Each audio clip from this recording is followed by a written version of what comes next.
მოგესალმებით. ვაგრძელებ ბორევის წიგნის მიწიერი ჰუმანოიდური ცივილიზაციების ისტორიის განხილვას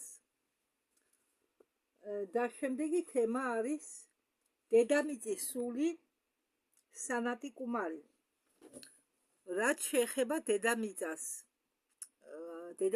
ყველა პლანეტებს გააჩნია სული. როგორც მე წინა ვიდეოებში ვამბობდი, რომ დედამიწა და საერთოდ ყველა პლანეტები და ვარსკვლავები არის სულიერი არსებები, ის კი არა ენერგიების კი, რომელიც არის კოსმოსში, არის გონიერი და გაცნობიერებული და ჩვენ დედამიწას აქვს ბევრი სახელი.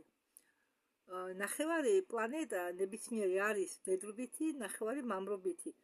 დედრობით ენერგიებსაც ატრიალებს და მამრობით ენერგიებსაც.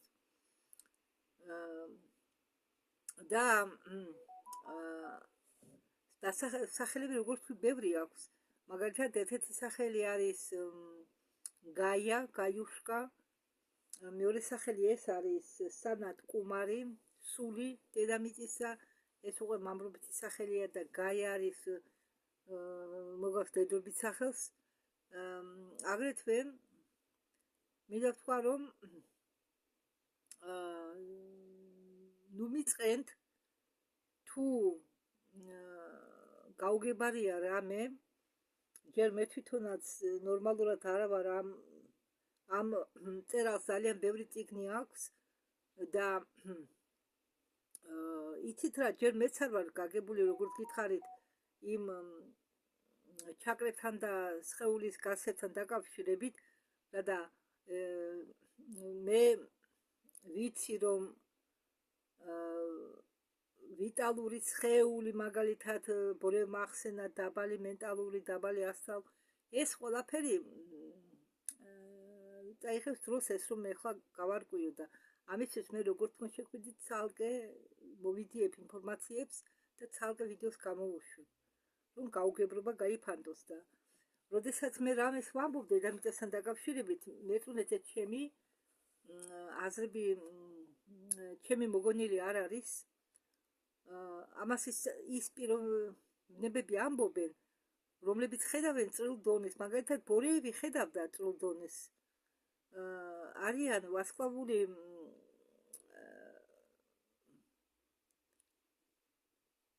თესლები, რომლებიც მოვიდნენ ჩვენ დედამიწაზე განსახიერდნენ და ცხოვრობენ როგორც ადამიანები, მაგრამ ბევრი მათგანმა გამოიღვიძა და ეს პიროვნებები ფიზიკურად კი როგორც ავატარი ხომ გინახიათ კინო. აი ზუსტად როგორც ეს ავატარები ამ ავატარებში ცხოვრობენ. როგორც ჯარისკაცი გადასახლდა ავატარში. იქაური აბორიგენი მოსახლეობის. ხო, თუმცა მისი ავატარი იყო შექმნილი ხელოვნურად. და ამდაგბარად ისინი არიან დედამიწაზე და ბევრმა გაიხვიძა და ბევრი აკეთებს ასრულებს თავის დავალებას, რისთვის აქვს მოსული. და ამიტომ მე შეიძლება სხვა და ლექსები, რომელიც არის ამ წიგნში მოყვანილი, არის თვით ბორევის დაწერილი. და მე ვცდილობ რა საკურველია ზოგი ლექსი გადავთარგმნო ქართულად, რადგან ძალიან სასიამოვნო საინტერესო ლექსებია, მაგრამ ბევრი გადათარგმნისგან თავს ვიკავებ, უბრალოდ ზოგი შეიძლება გადავთარგმნო, მაგრამ უფრო ვიკავებ თავს, რადგან ის კაცი წერს იქ ისეთ ნივთებზე, რაც ჯერ ქართველებისთვის ცოტა მიუღებელია, ამიტომ რომ არ გამოვიწვიო უკმაყოფილება, როგორც ჩემმა ხმამ გამოიწვია ბევრ თვეში უკმაყოფილება, მე მხოლოდ მთავარზე ვისაუბრებ, იმაზე თუ რაც წიგნში წერია. და ახლა დავიწყებ მე ლექსით. დიდი ლექსი არაა. ვარსკვლავო ჩემო, ნაცნობო, საიდუმლო კუთხეში ანათებ, სახლში მე გამთვარი ვარ შენი სითბოთი. მარტოხელა ღამის და ვარსკვლავი ხო ღამითა და გამთენიაზე მიდის და წერს ეს ბურევი. მარტოხელა ღამის შენ მიდიხარ გათენებამდე, მაღალო გაფასებ შენ, რადგან სხვა არ მეგულება. ახლა გადავდივარ ტექსტზე. მასწავლებელი გაია, აქ იგულისხმება დედამიწის სული, გვეუბნება ჩვენ დიდ და მგრალ ადამიანზე, არა, უკაცრავად მასწავლებელი გაია ერქვა ეს ადამიანები, რომ ახალი შექმნილი იყო და ვითარდებოდნენ როგორც ცივილიზაციები, მაგალითად ატლანტების დროს, ან ველური ადამიანები, ატლანტების ხომ 7 ქვერასა იყო, რას ხონდა, მაშინ იყო ასეთი მასწავლებელი გაია. მეც შეიძლება ყოველთვის რადგან დედამიწის სულის სახელი აქვს. და აი ეს მასწავლებელი ყვებოდაო, ხო ის რომ ყვება მე ჩვენ ამას ვაკეთებდი და იმას, ის მართლა იყო იმ დროს განსახიერებული. ამ ბურეებს აქვს ბევრი სიცოცხლე, ბევრი განსახიერებები აქვს დედამიწაზე. ახსოვს ეს ყველაფერი, გაიხსენა. და მასწავლებელი გვეუბნებოდაო ჩვენ დიდ და მგრალ ადამიანებზე. ეს ამ წიგნის დასაწყისში მეც მაქვს ნათქვამი, გადავთარგმნეს ამ მგრალ ადამიანებზე. პირველი რასა იყო მგრალი ადამიანები, კალაბოგრომას ღაპარი რუსული ხომ იცით? აი ამდაგვარი გადა ეფირულ სხეულისგან იყვნენ შექმნილები და მეორე რასა იყო ღრუბლისგან და აირისგან. მაგრამ ისიც გონიერი რასა. და მესამე რასა, მე რომ თქვენ მოგიყევით, რათხა ექსკავატორები გააკეთა ანუნაკებმა რომ დაემუშავებინა დედამიწაზე, გამოიჭირა ეს მგრალი ადამიანები, ეს ადამიანები პირველ და მეორე რასის და ამ მანქნებში ჩააკვეხა ბოდიში ამ სიტყვაზე და აიძულა მანქნებს ემუშავა მათი ენერგიის ხარჯზე. ხო და ეს მასწავლებელი გაია უყვებოდა ბორევს და იმათ, ვინც იყო იმ დროს ბორევთან ერთად მგრალ ადამიანებზე, ცოცხალ არსებებზე, სახელად დედამიწა. ხო, სახელად დედამიწა, იმიტომ რომ იმ ადამიანებს არ ჰქონდათ სახელები, უბრალოდ მგრალი ადამიანები, ეფირული ადამიანები. ეს იყო ცალკე მეცადინეობები დაწყებით კლასებში, სულთა ჰაერზე. მასწავლებელი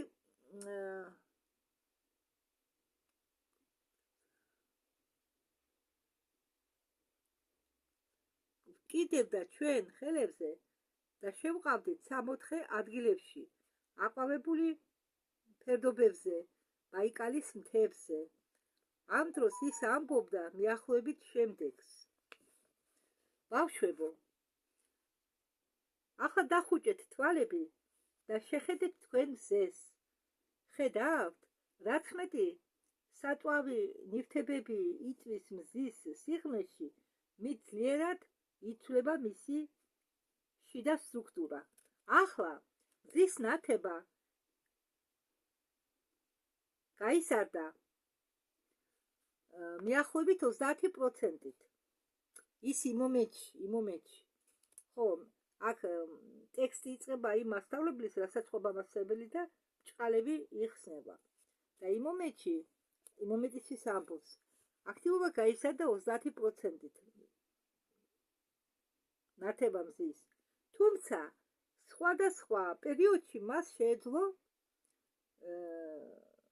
რყევა, მაგრამ ტემპერატურა დედამიწის ქერქისა ყოველთვის რჩება მთლიანობაში მისაღების სიცოცხლის ყველა ფორმისთვის. იმის მიუხედავად, რომ იყო ყინულოვანი პერიოდები და მძაფრი გათბობები, მიუხედავად პოლუსების ცვლილებისა, გადაადგილებისა და ეკვადორის ადგილის ცვლილებისა, ყოველ 13,000 წელში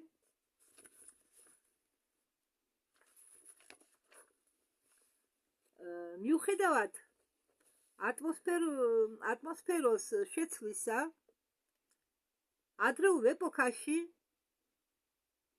დარყების ინტენსივობისა, მზის ენერგიის არანაკლები მიწის ზედაპირიდან დედამიწა არასდროს არ იყო არც ზედმეტად ცივი, არც ზედმეტად ცხელი. იმ ხარისხამდე, რომ საფრთხის ქვეშ დაეყენებინა სიცოცხლე არსებულ პლანეტაზე. ნახეთ, ამ ძველ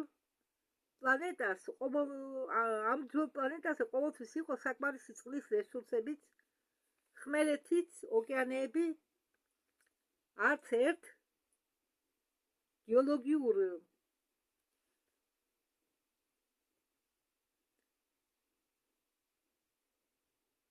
ისტორიაში არ იფარებოდა სრულიად ყინულით და არ შრებოდა.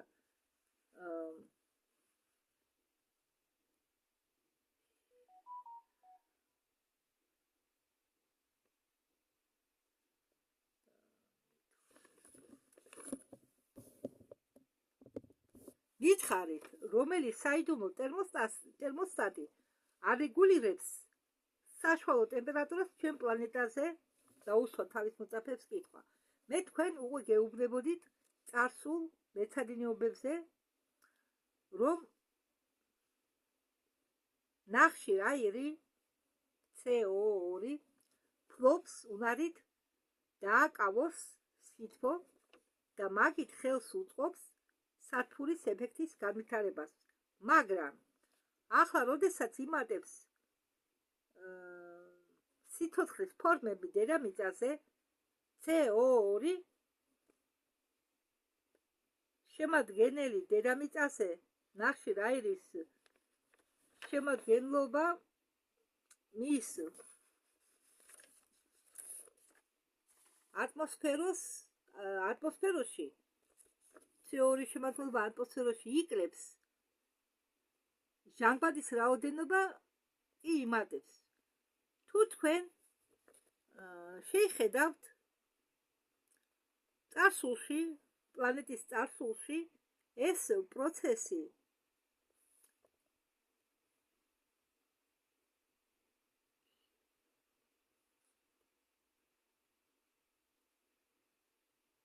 შეიძლება მოგეჩვენოს სასწაულად, რადგან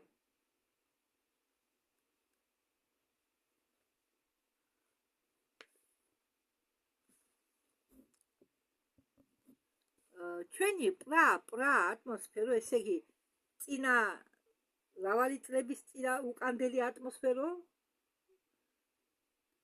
ამიტომ დაარქვა, ამიტომ იხსენიებს ბორევი პრა ატმოსფეროთ. ჩვენი პრა ატმოსფერო, რომელიც შედგებოდა მეტანიდან, არის ნამდვილი საჩუქარი ბედის იმ სიცოცხლის ფორმისა,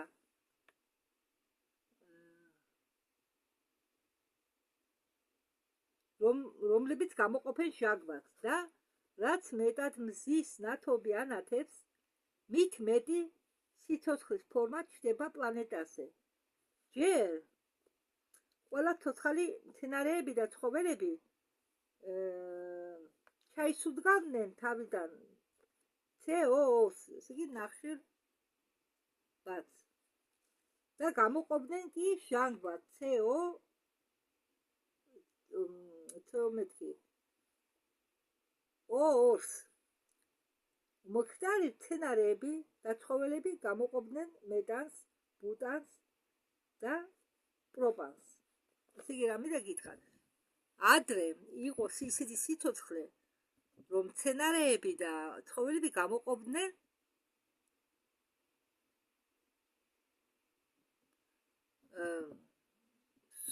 სუნთქავდნენ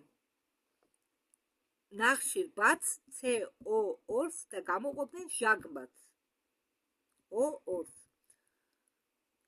და როდესაც ხდებოდაო ეს მცენარეები და ცხოველები, ისინი გამოყოფნენო მეტანს, ბუტანს და პროპანს.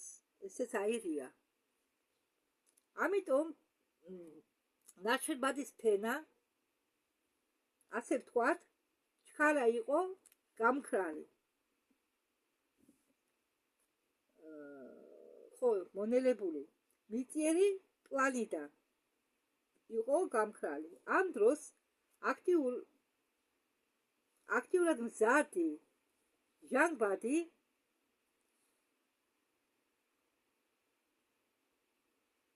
ჟანგბადის მასებმა დედამიწის გარშემო შექმნეს მჭიდრო დამცველი ოზონის ფენა, რომელიც შთანთქავდა საშიშ ულტრაისფერ სხივებს.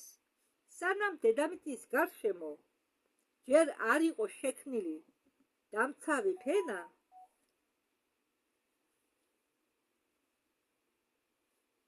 უცხოპლანეტელების, ჰუმანოიდების და უცხოპლანეტელების სიცოცხლე იყო კონცენტრირებული ზღვებში და ოკეანეებში. და ახლა სიცოცხლე ოკეანებიდან გამოვიდა ხმელეთზე.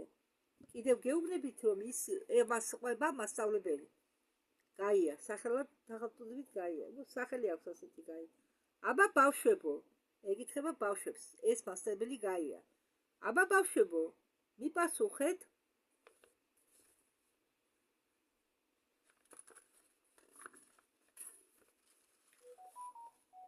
რომელი უცნაური ურთიერთდამოკიდებულებები კანონები უკეთებენ რეგულირებას პროცესებს, რომლებიც მიმდინარეობს ბიოსფეროში პლანეტაზე. ხომ არ გიჩნდება წარმოდგენა თქვენ, რომ პლანეტა წინასწარ ხედავს ნებისმიერ საფრთხეს სიცოცხლის და ცდილობს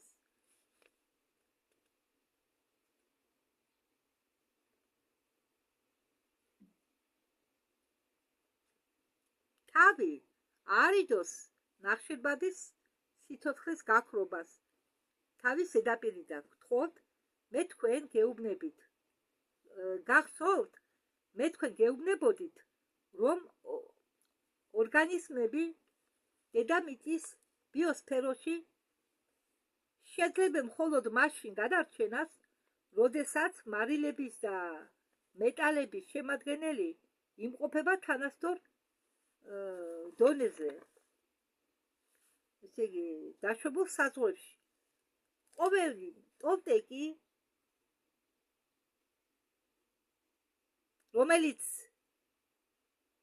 რომელსაც თამოყარეობა გააჩნდა, ტოლტეკი ეს არის ატლანტების ქვერასა. მე ხარდალ მაგის ისე თავიდან ჩამოთვლას 10 მახსოვს. ესე იგი, ყოველი თავმოყვარე ტოლტეკი მისთვის ამ ტოლტეკის ცნობილი იყო, რომ ზღვები არის მარილიანი. პირველ რიგში იმიტომ, რომ მათში ძველი დროიდან გროვდებოდა მინერალური ნივთიერებების მარილები, რომლებიც მოქონდა მდინარეებს. მაშინ ზღვები უნდა გადაქცეულიყვნენ დიდ მარილის გროვად, რადგან მზე იწვევს ზღვის წყლის აორთქლებას. ხო, მასწავლებელი ამბობდა, რატო არ არისო ზღვები და ტბები ჭარბი მარილის მქონე. ესე იგი, იმას მეტი ჭარბი მარილი რატომ არ არისო, თუ თქვენ ფიქრობთ, რომ ეს მარილები, ეს ნივთიერებები მარილიანი მოქონდათ წყლებს ზღვებისკენ.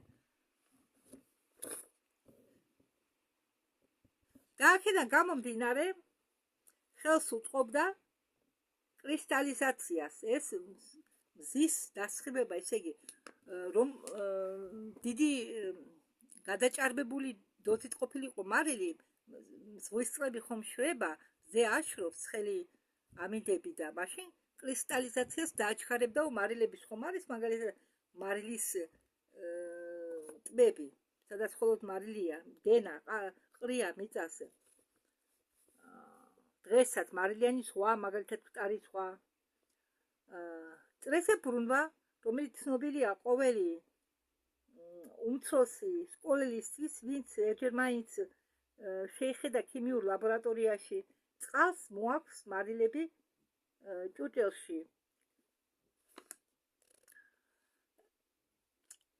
გაცხელება იწვევს წყლის აორთქლებას და ისევ ასხამენ მარილიან წყალს. წყლის აორთქლების სიჩქარის ცოდნა თუ გაქვს, შეიძლება ზუსტად გამოთვალო, როდის გაიქცება ჭურჭელი ბოლომდე მარილით. მას ჩვენი ზღვები და ოკეანეები რატომ არ ხდებიან უფრო მარილიანი? მარილების კრიტიკული დონე რატომ არის, რომლის დროს იღუპება პრაქტიკულად ყველაფერი ცოცხალი, რაც კი არსებობს, არ იქნება მიტეული, რატომ არ იქნება მიტეული დონე მარილისა ნორმაზე? მართალია ბავშვებო, გახსნით და ტრანსმუტაციით მარილები ოკეანებში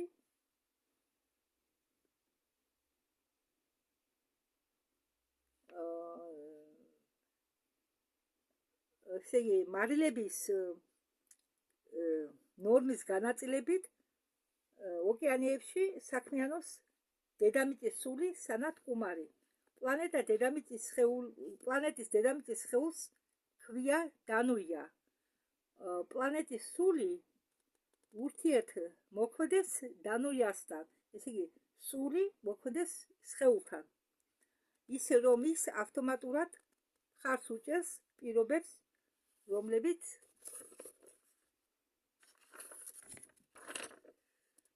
ისაღებია ნახშირბადის სიცოცხლის ხარდასაჭერად. პირველი მნიშვნელოვანი თვისება დანუიასი, როგორც მოგითხარით, წინათ დანუია არის დედამიწის სხეულის სახელი და გაია არის მისი სულის სახელი. უпроსტად დანუი სამათკუმარი არის მისი სულის სახელი და ამ დანუიასი მნიშვნელოვანი თვისება არის ის, რომ მისწრაფის უფრო ოპტიმალურ პირობების შექმნისაკენ მთელი სიცოცხლესთვის დედამიწაზე. მეორე, ერთი მხრიდან დანუია ფლობს ყველა სასიცოცხლო მნიშვნელოვანი ორგანოებით ანალოგიური ადამიანისა, რომლებიც იმყოფებიან მის ბირთვში და სხვა მხრიდან აქვს ყველა საჭირო გრძნობიარე ზონები, რომლებიც განლაგებულია ზედაპირზე. არ გაგეცინოთ, ეს მასია. მესამე, დანუიას რეაქცია ნეგატიურ ცვლილებებზე სირთულის მიხედვით შეიძლება შეადარო კომპიუტერული ტექნიკის მაღალი სირთულის კანონებთან. ჩემო მეგობრებო, პლანეტა დედამიწა ეს არის დიდი ადამიანი და ჩვენ ყველა ჰუმანოიდები, ადამიანები და არა ადამიანები, მისი საყვარელი შვილები ვართ, რომლებსაც ის ზრუნავს და რომლებსაც იცავს. ნახეთ, ადამიანურ ორგანიზმში ყველაფერი არის, მაგრამ ნებისმიერი ბაქტერიები გათანასწორებული ნაწლავის ხირი, მაგალითად, რომ მოხდეს ნაწლავიდან სხვა ორგანოებში, უცებ იწყება ანთება იმისთვის, რომ ფიზიკური ორგანოებში არ მოხდეს ტოქსინებისაგან ნაწლავური ჭხირისა, ტვინი ადამიანისა იძლევა ბრძანებას.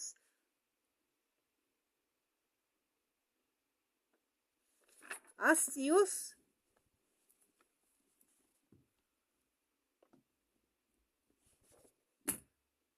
სიცხე სხეულისა 41 გრადუსამდე. ასეთი ტემპერატურის დროს ყველა უჯრედი ნაწლავური ჭხრისა იღუპება და ავადმყოფი გადარჩება. ხომ ხედავთ, თურმე ტემპერატურა რო ადის, რომ იზრდება, ჩვენ ვსვამთ ხელად სიცხის დამწევებს. ის ტემპერატურა ტვინი რთავს ამ პროცესს, წერს ანთების დროს ტემპერატურას, რომ ის უჯრედები მოკლას. მაგალითად ბაქტერიის ჭხირები.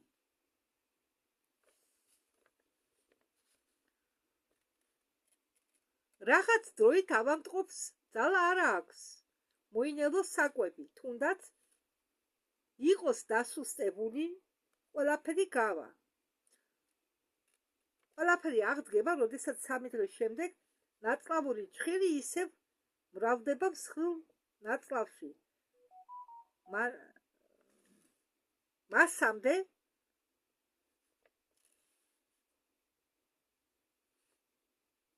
რომელიც არის გათვალისწინებული ორგანოებით, ადამიანის ორგანოებით. მასე მაგდაგვარად იქცევა ჩვენი პლანეტაც.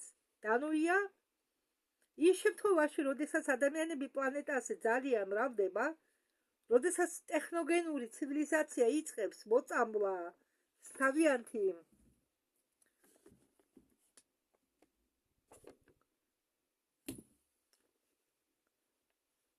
ნარჩენებით ზღვებს, წამლავს ზღვებს და ატმოსფეროს დედამიწისა, როდესაც კაცობრიობა ანადგურებს სხვა სახეობებს ცოცხალი არსებებისა, რომლებიც პლანეტას სჭირდება, ჩემო ძვირფასებო, გაიხსენეთ ხალხის დიდი მასა თუ დაიწყებს გულის მოყვანას, ჩხუბს, ხელების ქნევას, უცებვე მათ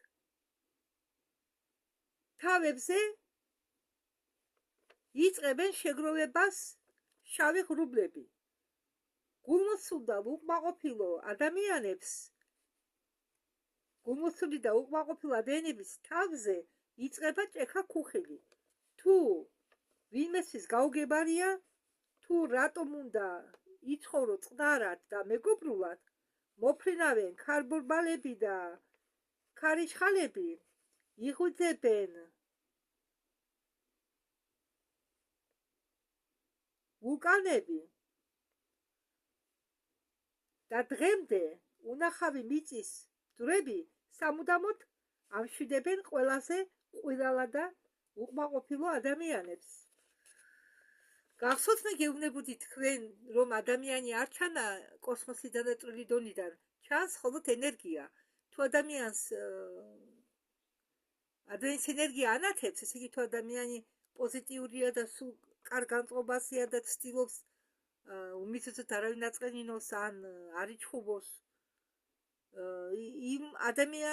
ის ადამიანები, ვინც ბუნტისთავები არიან და სულ ჩხუბისკენ მიაქვენ, მიყავენ მოქმედება თავისი მოქცევა, ისინი გამოჩნდებიან როგორც შავი ღრუბელი.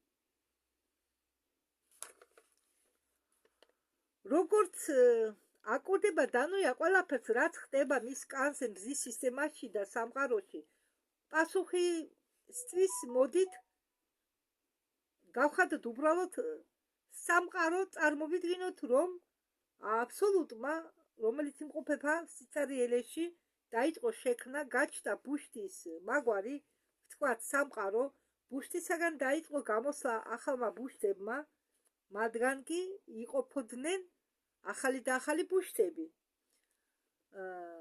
ყოველი დიდი ბუშტი შედგება ბევრი ათასობით პატარა ბუშტებისაგან. შვილებო, ჩემო, გამოდის პლანეტა დედამიწა, ეს არის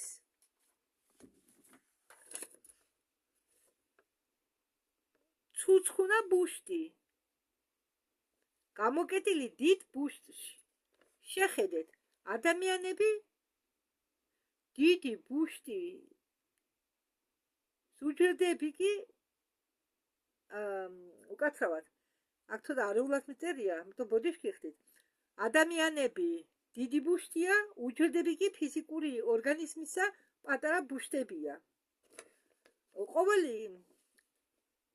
ყოველმა უჯრედმა იცის ყველაფერი ყველა ორგანოების მდგომარეობაზე, ფიზიკური ორგანიზმისა.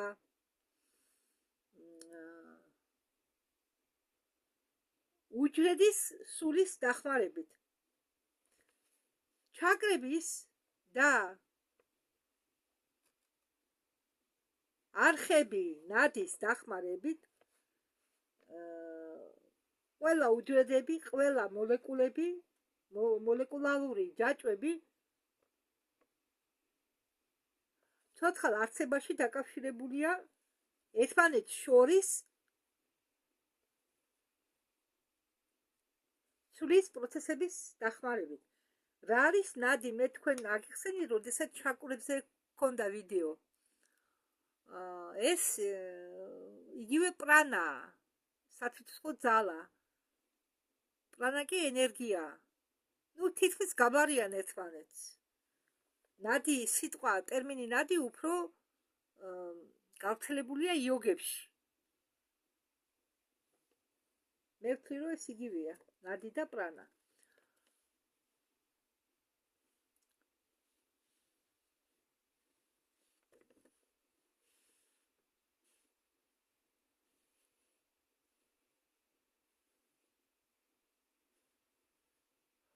მის უკან დგარი სული ატარებს ჭეშმარიტად უნივერსალურ სამყაროს მაგვარ ხასიათს და მხოლოდ თანამედროვე ადამიანი ჯიუტად თავს არიდებს მას. ოღონდ აქ სიტყვაში სული იგულისხმება დუხ. მე თქვენ გეუბნებოდით ერთ ვიდეოში, რომ მაგალითად სული, როგორც ადამიანის ცოცხალი ადამიანის სული, რის განეში ბიოლოგიური, ფიზიკური სხეული არ იარსებებს, შეიძლება იარსებოს, მაგრამ რობოტით იქნება. არის კიდევ, აი რუსულად დუშა არის და არის დუხ. მაგრამ ორივე ქართულად რომ გადათარგმნო, ორივე ითარგმნება ერთი სიტყვით, სული. და ამ შემთხვევაში სიტყვა სულისკოში იგულისხმება დუხ. დუშა არა, დუხ, ძალა, იგულისხმება სასიცოცხლო ძალა.